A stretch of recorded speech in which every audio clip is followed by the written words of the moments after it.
All right, let's adjust our adjustable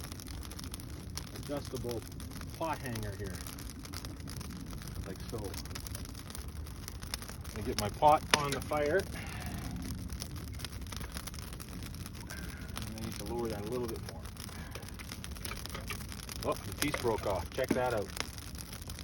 Rotten wood. Knew I should have used the green one. So here's two different versions of cooking cranes. My water, which I'm trying to boil, is right down in the heat.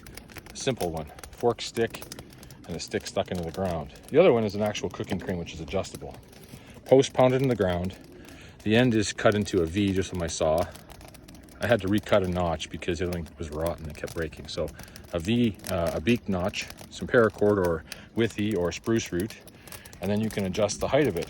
All you have to do is lift up the string and slide this up and down. You can also rotate it very easily back and forth to put the pot wherever you want.